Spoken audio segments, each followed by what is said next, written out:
you can't be everything to everyone, or else you're nothing to no one. Your audience will tell you what to make. They will tell you what to post. It's just up to you to pay attention to it. Yeah. And analyze it just enough to know, will this actually work? You need to have some direction. You need to have some strategy. You need to have some game plan. What a lot of people don't realize, a lot of agents and a lot of brokerage owners, is that... Welcome back, creators, to another episode of the Wealthy Creator Podcast. Thank you for joining me. Today is a little change up. We got someone different, a special guest, in the building with us. She's coming from a day of conferencing, a couple days of conferencing, being on stage, keynote speaking. And so I'm super grateful for her to come today.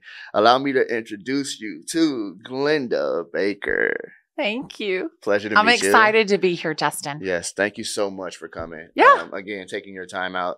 I know, I'm still in the imposter stage of this whole thing, right? I feel like, why are people even saying yes to coming on? But I am extremely grateful for everybody that has been on, especially you yourself, who has seen so much success in your business. I want to just start, very simple, very basic. Tell me, Glennda, how did you get started in real estate? Oh, my goodness gracious. Okay. So, I've been selling real estate since Jesus was a baby.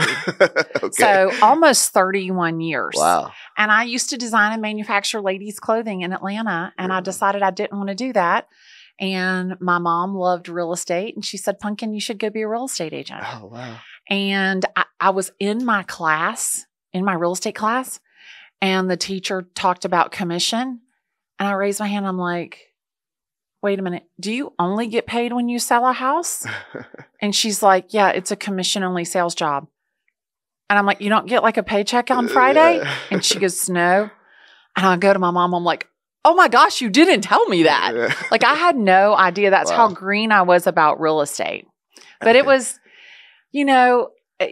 today I wake up and it's literally like a dream. Yeah. I do it for free. Helping people realize their dream of home ownership and build legendary and generational wealth through real estate investing is my passion. And I love it. I love that. Yeah. It's funny. I think to myself, okay, you started 30 years ago. Yeah. Right. And I think about all the things that I've experienced in just a short 10 years. Yeah. Right. Tell me a little about how important it was to stay consistent at what you were doing.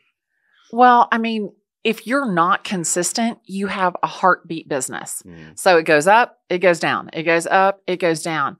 And really the discipline to be consistent with following up with your leads, generating leads, and really working at your craft, that really is where the money is. The money is in the follow-up and being consistent and doing the same good practices every day. It's not rocket science, for God's sake. Yeah. I think that people don't really think about how the consistency compounds over time.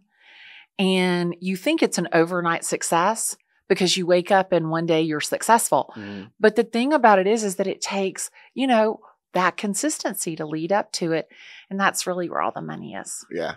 Right. Yeah. So you hear it, right? We preach that, we always say, I tell people there's no cheat code to what you're trying to do. Consistency is the only cheat code. Yeah, absolutely. And so it's awesome to hear it from another creator, another successful entrepreneur that, the consistency is what paid off.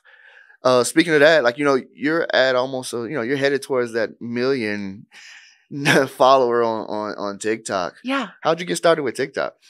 I was at a conference. And I saw this real estate agent. He was 24 years old, and he had posted a TikTok video about a buyer that bought a car in between contract and closing and disqualified him for his loan. Okay. And I thought, and it had 43,000 views. Yeah. And I was like, oh my gosh, that's a lot of views. Yeah, it's a lot of people. I could do that. I could make a video. If that kid could make a video, I could make a video. Yeah. And so I got back to Atlanta and I just started doing some research and consuming content and figuring out what I liked. And then said, you know what? I think that I would like to do this style. And I'd like to talk to people about real estate, and I'm going to call it sugar and spice real estate advice. And so I just started, and I opened a TikTok account. And somehow I had 122 followers, like Just in off like the top. a couple of days. And I was like, who are these weirdos? Yeah. Because I mean, I didn't tell anybody I was going to be on TikTok. Because what if nothing it even was on terrible, usually. right? Yeah. And then I posted my first video on October the 7th of 2020. And today I have about 880,000 followers on TikTok and 140,000 on Instagram. So it's been so cool. It's growing. Yeah. Talk a little bit about how important that growth has been to your business. It's been about $1.3 million important to my business. People think that, social media is a game. They think that you're just goofing off. You're not making any money. You're feeding your ego.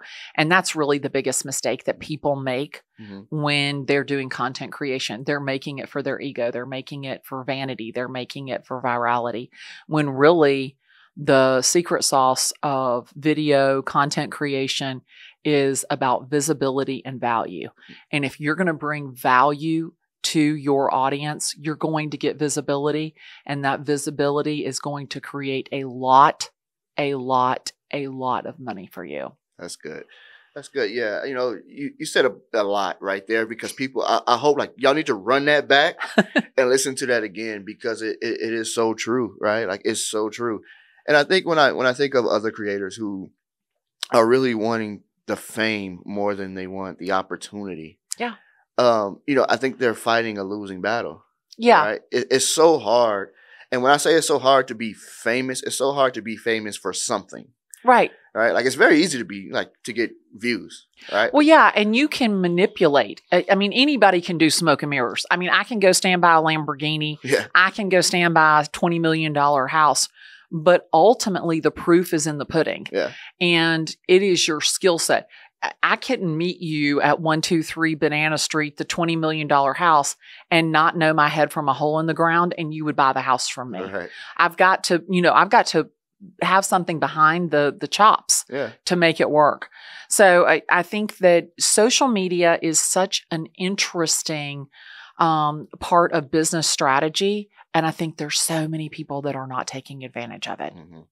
Do you looking back to when you said you opened it, that was 2020 that you started the TikTok. October 7th, 2020. Were you into social medias before then? Like, did you have a presence on like the Facebooks or whatever was out before? Justin, I'm a 56-year-old real estate agent from Atlanta, Georgia. I had a Facebook. Okay. I had a Facebook. I had tried to do an Instagram. I mean, I was just terrible. Yeah. I mean, social media was not my thing. And I got to see like the importance of video. So I was doing these videos from my car called Posts from the Porsche. Okay. And they were live videos and they were terrible.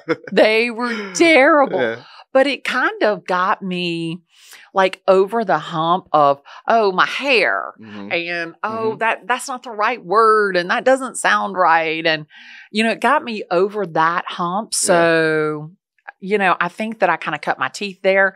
And then this is the thing is like, I'm not going to be able to show up with a filter. I'm not going to be able to show up any other way than I truly am. That's why I think you should like embrace the reality, embrace the authenticity that you have to build your video presence because you're weeding out the riffraff. So I'm not everybody's cup of tea, but I'm somebody's shot of tequila. Yeah. Yeah. And the thing about it is that I'm weeding out the riffraff. If I'm repelling you on video, that's fine. You're not my client. Mm-hmm. But I am all about attraction marketing. The people that are attracted to my message and my voice and my way of doing business, they are sticking like glue to me. And that is, it's just, honestly, I've been in shock. Yeah, I'm seeing the same like life journey from every creator that I talk to, right? It starts off, they're the consumer before they're the producer. Yeah. Right. And so they're consuming content and they're taking in all this information. And then one day it just clicks. Yeah. Like, I need this for my business. Yeah. And then they become the producer. Yeah. And that's when you start dealing with all the doubts. You start dealing with the imposter syndrome. You start dealing with all these things. And I find that interesting, too, because everybody that says that they had those feelings early on are like, I don't care now. Yeah. I'll do what I need to do. I'm just me on camera. Right. Right. You get an insight. And so that's another interesting thing about every creator that comes in. And I'm hoping that inspires those that are questioning themselves. Right. Like I did it myself. Right. Like I was an individual that was always behind the camera. Like I was always producing photo, video, doing whatever I had to do. And then it was really Ryan who was like, you should talk. You should do it. And then one day I walk in and he's like, yeah, you're gonna speak at our workshop. I'm like, what do you mean? Like, what are you talking about? Right. Like, and I had done little pieces of content here and there, or like highlighting something that I had done where I wasn't actually in front of the camera. And then I realized, well, Justin, just stop caring. Like, you're worried about what people are thinking about you. And then they're watching you worried about what you're thinking about them. Yeah. Right. And so at that realization made me be like, okay, I'm never caring about it again. And I've gotten nothing but positivity, since, right? Like at least I haven't said the thing that's going to make them hate me yet, or I haven't done the thing that's going to make them hate me yet. But even with that, I'm like, I don't care. Right. Like I'm just giving the value that I believe that I have to offer to an audience. And so, like you said, there will be individuals that enjoy it, and then there'll be individuals that don't. For those that don't watch it, right? And so that is very encouraging to anybody that's out there that's second guessing this step, right? What would you say to the individual that believes that either they're too late, right? Like there's too many people in real estate doing it, or that they have nothing new to say? So I get this question a lot, and I got to tell you, if you think that you're too late, you're not thinking clearly, because business changes every single day. I mean, think about it. If I hadn't started in 2020 and I started today, my message is still valuable today. Yeah. And especially about real estate, you think that the average Joe, that Bobby and Susie the buyer know all about real estate when they don't. You think that everybody else knows what you know. They don't. And you just have to share that and share it with your passion. Whatever is your passion, buyers or sellers or investors or building wealth, generational wealth, whatever it is. I find that when you talk about what you love and what you're passionate about, like the audience feels that. They feel that energy. They feel that excitement. And every day, every single day, all day long, I wake up. I say, my name is Glennda Baker. Amazing things happen to me. Wow. My name is Glennda Baker. I'm a woman of action. And my name is Glennda Baker. And everybody's going to know my name. That's good. And I say it over and over and over. And anytime I get that mean comment or that troll or a video doesn't do well, I mean, like, I think my video today only has 6,000 views. Well, hello. Where else would I find 6,000 people to spend time with me today? Yeah. And so your perception is your reality. The thing about it is you've got to fall in love with what you're doing. And when you do that, it's fun and it's never, ever work. That's good. That's so good. Like, I tell the students in Wealthy Creator when they're like concerned with numbers, and then I go look at their page and there's like 250 people viewing their videos. Yeah. I'm like, that's 250 people. Yeah. It just takes one. Like, just imagine if you could fill a room of 250 people and pitch an offer or pitch something to them, right? Like you would be so grateful for that room. You're comparing yourself to what other individuals are seeing on their numbers. And that's what's causing you not to see what's actually happening in your process. Yeah. Right? Like, yeah, you can look over at a Glennda, or you can look over at a Ryan Pineda, a Wealthy Creator channel, and see, 20,000 views in the first couple hours. But you're kind of not actually weighing how many of those views will be supporters, how many of those views will be people that take action. It may only be the same 250 people that you have on yours. Yeah. Right. And so I always try to like tell people to kind of, don't worry about those vanity metrics, right? No, like focus on don't. Like, I want to shake people because like you never know who is watching the videos. Like Zachary never commented. He liked some of the videos, but I had no idea because there's hundreds of thousands of followers. I mean, there's tons of likes every single day. Like, I have no idea that Sandra Chung is watching the videos. And all of a sudden, hey, Glennda, my name is Sandra Chung. You posted a video about the market is changing. It's accelerated my plan to get my home sold. Can you come over on Saturday and list my house? Zachary, hey, Glennda, my name is Zachary. I found you on TikTok. I follow you on TikTok. I want to sell my condo in the Atlantic. I'm moving to Connecticut. Those two people, I don't know them from Adam's House Cat. And I had no idea they were watching. Right. There was zero engagement from them before they reached out to me. Yeah. Or I should say zero measurable engagement. And so that's why when you're like, oh, I only have 250 views. I only have 1 view. I only have 10 views. That may be the person who's going to do business with you. And I think that that's what people don't really think through. My views had been down. I had gone through this kind of stage where things were down and I felt kind of like unloved and all that, you know. And I was talking to someone and I'm like, you know, I've been watching my numbers and I got to tell you, like, it's down to like 100,000 views a day. And the guy goes, what was it? And I said, it was like 350,000 views a day. And I'm down to like 100,000. Yeah. He goes, so in other words, more people watched your video today than went to the Taylor Swift concert last night. Yeah. And I was like, oh my stars. Oh my goodness gracious. Like that really kind of put it in perspective for me. But don't get caught up, even me, don't get caught up in the numbers. Really, you just need one person to believe in what you're doing. And that person's going to do business and they're going to tell somebody else and they're going to tell somebody else and they're going to tell somebody else. Yeah. It's August 10th. And we, you know, as a part of producing this content here on the Wealthy side, we released a podcast on Wealthy Investor with Brian Davila and Jamil Damji.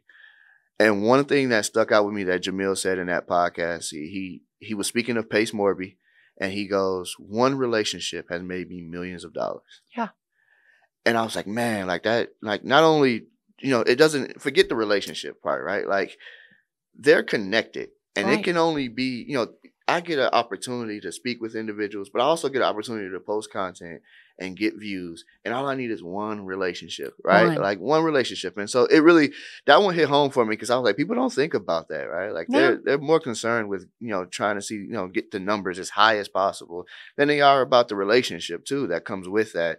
And so I find that really interesting that, you know, that happens. And I love it because I get to see it in here every day too. Like Ryan has a guest on his podcast. Somehow that guest ends up a partner for a business, right? Like, or he acquires the company that they're a part of and they become a partner that way. Like there's so many different ways of it happening and it's all coming through the content, right? It's all, the introduction is happening before you even know it. Right. You know? I mean, think about Jonathan.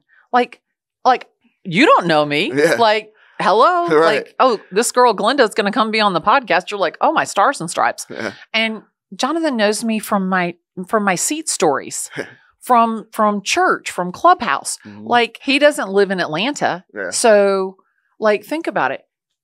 Jonathan follows me on Instagram. He followed me on Clubhouse. Now he's connected me with you. And you never, ever know what that relationship is going to lead to. And to me, I look for, where can I bring you value? Where can I help you? And for me, that's, I just think that if you always look where you can give, where you can fill the gap, that is where the magic happens. Absolutely. Absolutely. I love that. I'm loving this conversation. One, because I can tell that you value, you know, your time spent on camera. Oh, yeah. Right. I think that's another point to be made. Is that you have to understand that when you get in front of that lens and you're in front of that microphone, you are now responsible for what you feed people. Right. Right. And if you feed value, people will come. Right. Right. It doesn't take the algorithm. No, right? It doesn't. Like I always say, the algorithm is a myth, right? Like it doesn't take the algorithm to be in your favor for you to gain an audience, right? It truly takes the value, right? It takes what you have to offer an individual. It makes me stay. Yeah. And so I love that you are passionate about it. I can feel it. I can tell. And I love that you take it very seriously. I've worked with several like realtors, right? Several agents. And one thing and people hate me for it, but I'm always like, why am I fighting over my retainer if they're selling homes? Right. And then I came to grips with it because I was young when I first started in it and I didn't understand the business fully. And then I started to realize, they're not making a lot of money. Yeah. Right? Like they're actually, they're scrapping, right? Like they're Yeah. in the mud for it. And it's that top percent that is making a lot of money, right? But I did notice too that the ones that I worked with, the individuals that I worked with, cared about their personal brand. Yeah. And so I want to go into that a little bit All in right. that specific space. I want to talk about the realtors, the agents that are building personal brands now, and what that means for the overall niche or community. Well, think about it. So I did a session today. My keynote was building your brand over your brokerages. And I think that what a lot of people don't realize, a lot of agents and a lot of brokerage owners, is that we are the face. We are the person who interacts with the consumer, the buyer and the seller. Not Mr. Owner of ABC Real Estate. And social media gives you the ability to connect with people on an intimate level. People do business with people they know, especially with their largest single asset and or the place that they're going to house their family. That is an intimate relationship. And the thing about it is if you start building your brand without your brokerage, you can be at any brokerage. You can take your brand and be successful anywhere. And if brokerages would wake up and smell the coffee, this is not your grandma's real estate. Back in the olden days, I needed a brokerage because people did business with brands and companies. But today, whether you like the Kardashians or not, they've got 1.2 billion followers between them. They have 71% of those people's email address. They're running businesses without a website. They're running businesses without inventory.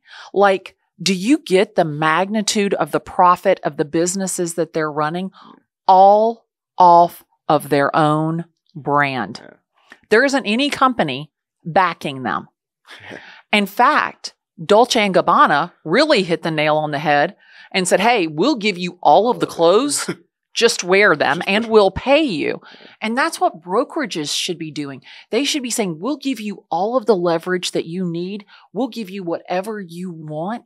Just be with our brokerage. Represent. Be our brand ambassador. And think about it. You've got 10 real estate agents. They got 8 million followers. You've got the top 10 real estate companies in the country. They've got 600,000. Who do you think is more important to the consumer? That agent or that brokerage? Hello? Yeah. And it's like my stars. Like I wear them all the time. I wear them everywhere. And people say, oh my gosh, you're Glennda Baker. I knew it when I saw your stars. I'm like, I am Glennda Baker. Go a little more on the stars, right? Like I've heard you say, oh, my star a few times here. And I know that is a part of your branding. It is. Tell me, did that happen just because you wanted to brand? Like we got Ryan who's walking around with like red hair right now. Right. Right. A part of his brand. It's a part of like what he does when he's launching a new business or a company that he wants to, show recognition to. What's the stars? What's the idea behind the stars? My mom always told me, Pumpkin, you are a star. I love that. And part of it is when I wear them, I feel close to her. My mother is deceased and it just makes me feel like she's here with me. And so I had a lot of star clothes. And one day I posted a video and I had on this green jacket with black stars on it. And it got about 70,000 comments. And of those 70,000 comments, about 15% of them were, I love your jacket. I love the stars. And I was like, this has got some legs on it. And so I just doubled down on it. You got to be involved in building your brand. What is your audience recognizing about you? And I think that it is them knowing the story between me and my mom and the closeness between me and my mom. It's almost like they feel like they're like in the relationship with me. And I typically talk off camera, because I'm talking to someone. I'm just better in conversation than I am looking at a camera. And it's so funny because people, they feel like, oh, I'm like listening to her talk to her friend. Like I'm a fly on the wall. And I think that the stars have almost created that same type of brand vibe is they know that I wear it because I love it and it reminds me of my mom. Yeah. And it's so funny because I'll go places, and today I'm sitting at this round table doing this mastermind, and the girl has on my green jacket, and she's like, I wore this just for you. No way. Wow. That's Yeah. amazing. Yeah. Yeah, no, you're giving your audience something to relate to, Yeah. something to connect to. Yeah. Right. And that's what I mean when I say sometimes I can feel like I know the person before we meet because of how much I've taken in of their content. And so it's like, you know, when you do that, and I tell people this in the program, your audience will tell you what to make. Yeah. They will tell you 100%. What to post. Right. It's just up to you to pay attention to it. Yeah. And analyze it just enough to know, will this actually work? Yeah. And ask them. Yeah. You know, I did a video and I said, I'm really new to this video thing. Like, what is it exactly that you want to hear? And there's 13,000 comments about what they want to hear. Wow. I mean, it's really that easy. Ask them what they want, give them what they want, and respond to what they engage with. It's really, that's that easy. It's not brain surgery. Yeah. Yeah. And that's why anybody can do it, I believe. Yeah. I think 100%. Anybody with enough confidence can do this for sure. And again, if you don't know who Glennda is, I can tell you, like, there's numbers that she can put out that will verify everything that she's saying. Oh, yeah. Right. One story I heard, or I heard when I researched a little bit, was about you selling two of the highest properties. Yes. In your market. Can you tell me a little bit about that? So most people don't know that in 1995, I sold a $5.5 million house. That was the largest residential sale in the state of Georgia to that date. Wow. And then and it's kind of funny because that was in 1995. Yeah, how long had you been in real estate before that happened? I'd been in real estate 3 years. Wow. Wow. And I sold a $5.5 million house. It was crazy. And then, you know, within the last, I guess, 3 years, I've had one of the top 2 sales in my county. And, you know, it's funny because people think that, you know, you've got to have some, like, all your friends have to be rich, or you have to have that network. Yeah. And all of those sales literally came from people who were either referred from a sphere of influence or somebody that kind of knew me, or one of them literally picked up the phone and called me and said, hey, you gave out bottled waters at the teacher appreciation luncheon, and we're going to sell our house. And I just thought that was so clever. And then I found you on social media. And so if you think that the fancy people in the big ass houses are not, are not, you know, looking on social media, you're wrong. Dixie with her $3.5 million house is on TikTok. Yeah. I mean, and it's crazy, but you know, it's funny. You need to understand who the buyer avatar is, to be able to go in and win that listing and convince those people that you are the right choice. Man, selling two of the largest, you know, like, that's very impressive on its own, especially to do it the first one, year 3. Yeah. Right. Probably in 1995, a $5.5 million house. Yeah. Just unheard of. But I also heard you sold the wrong house one time. Oh my God. I did. So give us a little bit about that and how that happened. Well, I had shown the guy 2 houses on the same street, and they were listed with the same brokerage. Okay. And he said, I want to write an offer on the Buckhead broker listing on West Paces Ferry. And I'm like, okay. And so I picked the one that I liked the most, because obviously that was the one he should buy, right? We negotiated the deal, and he didn't do an inspection. He was going to tear it down and build his dream home. He didn't do an appraisal. He was paying cash. We didn't do a walkthrough, because if it had been destroyed between contract and closing, it would have just saved him money on demolition, right? Yeah. So Sunday night, he calls me and he goes, there's somebody living in the house. And I'm like, well, it was vacant when I showed it to him. I'm like, there's nobody living in the house. He's like, no, I drove by. There's cars in the driveway. There's people living in the house. I said, well, let me call you back. Call the agent. Hey, Patty, it's Glennda. You know, is somebody living in the house? no, nobody's living in the house. I said, well, my guy went by. He said, there's a car in the driveway. Somebody's living in the house. She said, it was probably my assistant just picking up the sign. So I called him back. I said, it was probably just her assistant picking up the sign. There's nobody living in the house. He's like, okay. Monday morning, go to closing. As I said, didn't do a walkthrough. He's going to tear the house down. Doesn't matter, right? Go to the closing. And this is back in the olden days when like I picked up my client, drove them to closing. And so we go up. He says, let's go by the house. I'm going to show you what I'm going to do. I'm like, okay, great. So we go up Habersham Road and he goes, get in the left lane. I said, well, the house is to the right. He goes, Glennda, the house is to the left. And I'm like, okay, yeah, right. So I'm going to entertain him. I'm going to get in the left lane, And I'm driving down West Paces Ferry Road and I see the Buckhead broker sign on the left. And it occurs to me, there were two houses. And we drive by. He goes, look, there's a car. Somebody's living in the house. I'm like, oh my God. I'm thinking, like, I go to real estate jail for this. Like this is a problem. This is it for me. And so I said, oh my goodness. And I flip around and I'm driving down West Paces Ferry and I pull into the driveway of that other house and I jump out and I said, this is the house you bought. And he goes, what? And the guy's sitting on this wall and he puts his head in his hands and he looks up and he goes, did you sell me the wrong house? And I'm like, the wrong house? Nobody wants to live on the side of the History Center. That's where all the traffic is.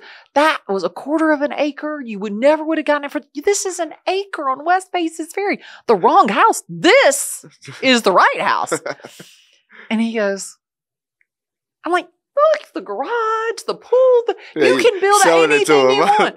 He goes, I think you're right. He goes, I think I can make this work. I get that guy back to his car and I pull out of the driveway and I pull into the next driveway and I'm physically ill. I bet. I am dying. Well, word gets around that I've sold the wrong house. And the broker calls me and he goes, I just want to know how the hell you sold the wrong house, Glennda Baker. And he goes, I'm going to take you to lunch. I said, you're going to need to take me to lunch in Europe to get that story out of me. For sure. But it was, it all worked out. All's well that ends well, right? Yeah. It also speaks to your ability to sell. Right? That's true. In the moment, most people probably fold in that moment. They're like, look, I'm sorry this happened. They know that this is the end for me on this. And you were able to get creative enough to flip it and really basically sell the house again.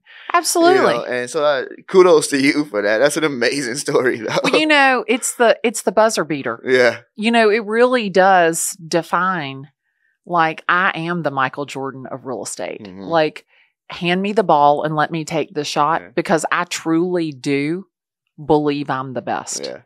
That's awesome. That's awesome. Before we move past the realtor too far, I just want one last question. This is a question that I often get from people in the program. Yeah. Whether or not to make content to buyers, sellers, or should we do it all? Right? That's always a question. It's like because if you're on social media, every content guru is telling you niche down, or every content guru is telling you don't niche down, be broad. Right? We like to tell people to mix it up and do both, which isn't a common practice for most programs. Tell me, what do you think about that? Do you think people should be extremely niche starting off, or should they, just do whatever they feel right to them, but actually target an audience like a buyer and a seller? So yes to both of them. Okay. So you can't be everything to everyone, or else you're nothing to no one. Yep. Okay. So you need to have some direction. You need to have some strategy. You need to have some game plan. Okay. So don't throw it up against the wall and see what sticks. Make 3 to 5 buckets, make some content, and then see where you're comfortable. See where your audience is engaging with you. Mm-hmm. For me, I like to, what would you tell your best friend about real estate? Yeah. What would you tell your best client about real estate? And what would you tell your therapist about real estate? And so that gives you like 3 really good buckets. Mhm. And then also, what are you passionate about? Like, I love basketball. I love tennis. I love sports. Mhm. I'm super passionate about those things. So for me, it's part of the dimensions of me. I'm not a one-dimensional person. I'm not just a real estate agent. I am also a sports enthusiast. I know everything about basketball. Who's the best basketball player ever? Michael Jordan. And if you take issue with me, we will have a problem. No, Because I'm from Chicago. Okay, good. Because I'm just telling you right now, people say, oh, it's LeBron James. I'm telling you right now, there's nobody better than Michael Jordan because Michael Jordan could do it all. Yep. I agree. Okay, sorry about that. Yep. Side note. I know, I had to ask. got a little off Yeah. track with that. Yeah, But anyway, I had to ask. So, and I love tennis. And I did this video about these ponytail girls who made bad calls. Mhm. And no lie, I go to the country club. I'm, playing tennis. And this girl goes, I love your video. I love your video. She goes, my son is graduating from high school in May. My husband and I want to sell our house. I don't know this lady from Adam's House Cat. That's $1.5 million house. That's $45,000 from a tennis video. So when you're talking to people about what content to create, yes, you want to have a foundation of your business, what you're selling. Mhm. But you also want people to see the multidimensional person that you are, because it also gives them a wider range of things to connect with you about. That's good. That's really good. Yeah, I offer that advice all the time because that's always a question for people that are starting, right? Like, Yeah. they want to know what to talk about, and should they always talk about what their niche is, and then they're trying to figure out, all right, I've seen all of this before. I'm just repeating what I know from someone else, and I always tell people there's billions of people on these platforms. Yeah. Right? Like, Yeah. you think that because one person has 1 million views on a video, that's like everybody has seen it? You can be the other person that says the same information, provides the same type of value, but a whole nother audience is watching you. They're not even. I get creators in, and especially in the real estate space. Like, I study it, right? Like, because the individual that I work with is in there. He's a part of that community. So I study it. I intake a lot of stuff that I don't really care about, a lot of information that I don't even, or individuals that I don't necessarily bond with or like. But I intake that information because I need it, right? And so it tells me, oh man, there's an audience over here that we aren't tapped into, Right. even though they're in the same niche. Well, and think about it. So Steph Curry shoots the 3-point shot. Well, Ray Allen also shot the 3-point shot. That was their money shot. Yeah. Both of them. Yeah. Okay. 2 totally different players. The way that they approach the game, very, very different. Absolutely. And that is the thing. Just because I talk about real estate doesn't mean you can't talk about real estate. Yeah. Because number one, the way that you translate it, the way that you interpret it, the way that you deliver the information Mhm. is going to be different than me. We have different life experiences. We're different ages. We're in different areas. There's things that are so different about your audience. So the 3-point shot, both of them went in, Mhm. and one of them wasn't better than another. They were just different, Mhm. but they were both great. Absolutely. Absolutely. So tell me, what changes do you see coming for kind of like the social media marketing space within your niche in the next 5 to 10 years? More than talking head, I think that it's going to be much more educational. Mhm. I think that every platform is moving towards making content creators educational experts in a field. Mhm. And I think that I know myself for my own content creation, really going deep and really embracing the master class style of content creation. I think that is probably what I see as the next wave of popular video. Mm-hmm. That's good. That's good. Well, all right, Glennda, I'm not going to hold you up anymore. Again, I appreciate you for coming on. You want to just let people know what you have going on, where they can find all your pages and your socials?